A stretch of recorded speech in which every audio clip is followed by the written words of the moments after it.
Schlaf zu reden, medizinisch Somniloquie genannt, wirkt auf Außenstehende oft kurios oder belustigend. Für Betroffene ist es meist harmlos und bleibt lange unbemerkt, bis der Partner oder die Partnerin darauf hinweist. Doch wenn das nächtliche Sprechen häufiger, lauter oder sogar verstörend wird, lohnt sich ein genauer Blick.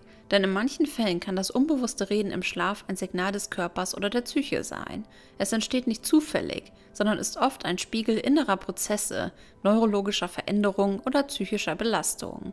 Die folgenden Erkrankungen zeigen, warum der Schlaf manchmal die Stimme erhebt. Nummer 1. Parasomnien und gestörter Schlafrhythmus. Somniloquie gehört zur Gruppe der Parasomnien, also ungewöhnlichen Verhaltensweisen im Schlaf. Besonders häufig tritt das Reden während der Leichtschlaf- oder REM-Phasen auf. Wenn der Schlafrhythmus gestört ist, etwa durch Schichtarbeit, Jetlag oder chronischen Schlafmangel, kann es vermehrt zu solchen Phänomenen kommen. Der Körper durchläuft dann die Schlafphasen unregelmäßig, was zu einer Vermischung von Schlaf- und Wachbewusstsein führt. Dabei kann es passieren, dass das Gehirn spricht, obwohl der Körper ruht. Nummer 2. Fieberinfektion und Stoffwechselentgleisung. Bei hohem Fieber oder akuten Infektionen kann es im Schlaf zu sogenannten fieberbedingten Delirien kommen. Das Gehirn reagiert auf die erhöhte Körpertemperatur mit Reizüberflutung, Halluzination und nächtlichem Sprechen. Besonders Kinder reden in solchen Situationen häufig wirr oder emotional im Schlaf. Auch bei schweren Stoffwechselentgleisungen, etwa durch Unterzuckerung oder Elektrolytverschiebung, kann das Gehirn in der Nacht ungewöhnlich aktiv werden und zu lautem oder unzusammenhängenden Reden führen. Nummer 3. Stress, psychische Belastung und Angststörungen. Wenn die Gedanken am Tag nicht zur Ruhe kommen, arbeiten sie oft in der Nacht weiter. Menschen, die unter chronischem Stress, innerer Anspannung oder Angststörung leiden, zeigen im Schlaf vermehrt verbalen Stressabbau. Das Sprechen im Schlaf kann dabei Ausdruck ungelöster Konflikte, Grübeleien oder emotionaler Überforderung sein. Besonders in belastenden Lebensphasen äußert sich die Psyche nachts oft lauter als tagsüber und lässt die Gedanken in Worte übergehen, ohne dass man es merkt. Nummer 4. Posttraumatische Belastungsstörung. Bei Menschen mit traumatischen Erfahrungen kann das nächtliche Reden Teil einer tiefer liegenden Störung sein, der posttraumatischen Belastungsstörung. Albträume und Flashbacks treten bei PTBS nicht nur im REM-Schlaf auf, sondern können auch von lautem Sprechen, Schreien oder Weinen begleitet sein. In vielen Fällen wiederholen sich Sätze oder Situationen aus dem traumatischen Erlebnis. Das Gehirn verarbeitet im Schlaf die Belastung, oft ohne dass der Betroffene davon weiß. Für Außenstehende kann das Sprechen sehr eindrücklich und beunruhigend wirken. Nummer 5. REM-Schlaf-Verhaltensstörung.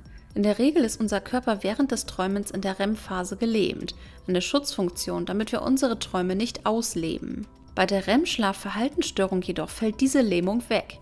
Menschen mit RBD reden nicht nur im Schlaf, sondern führen auch Bewegungen aus, die zu den Trauminhalten passen. Sie fuchteln, schlagen oder treten im Schlaf. Diese Störung tritt häufig bei älteren Menschen auf und kann ein Vorbote für neurodegenerative Erkrankungen wie Parkinson oder Lewy-Body-Demenz sein. Nummer 6. Epileptische Anfälle im Schlaf.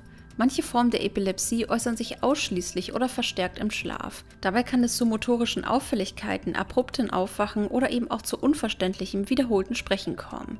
Diese Anfälle dauern oft nur Sekunden bis Minuten und werden von den Betroffenen selbst nicht bemerkt. Wenn das nächtliche Reden plötzlich auftritt und von ruckartigen Bewegungen begleitet wird, sollte eine neurologische Abklärung erfolgen. Nummer 7. Demenz und neurodegenerative Erkrankungen. Auch bei Beginn der Demenz kann das nächtliche Sprechen zunehmen. Besonders bei Alzheimer oder anderen degenerativen Erkrankungen ist der Schlaf-Wach-Rhythmus oft gestört, die Traumverarbeitung verändert und die nächtliche Unruhe groß. Das Gehirn verliert nach und nach die Fähigkeit, Schlafphasen sauber voneinander zu trennen. Dabei entsteht eine Art Halbwachzustand, in dem Betroffene sprechen, murmeln oder rufen. Häufig erkennen sie die Stimmen im Traum nicht als ihre eigenen oder sind nach dem Erwachen desorientiert. Und Nummer 8. Nebenwirkungen von Medikamenten und Substanzen. Manche Medikamente, etwa Antidepressiva oder Schlafmittel, können als Nebenwirkung nächtliches Reden fördern, weil sie die Struktur des Schlafs beeinflussen. Auch der Konsum oder Entzug von Alkohol und Drogen kann das Gehirn im Schlaf in einen überaktiven Zustand versetzen, der sich durch Reden, Schreien oder zielloses Sprechen äußert. Besonders auffällig ist dies in der sogenannten REM-Rebound-Phase, nach dem Absetzen bestimmter Mittel, wenn die Träume plötzlich intensiver und emotionaler werden. Nächtliches Reden mag oft harmlos erscheinen, doch in vielen Fällen ist es ein kleiner Lautsprecher für das, was im Inneren des Menschen vorgeht. Ob psychisch, neurologisch oder stoffwechselbedingt. Wer zuhört, kann vielleicht mehr erfahren als gedacht. Möchtest du jetzt noch wissen, welche 8 Früchte Blutgerinnsel auf natürliche Weise auflösen? Dann schau dir unbedingt das Video an, welches wir dir an dieser Stelle verlinken. Klicke direkt drauf.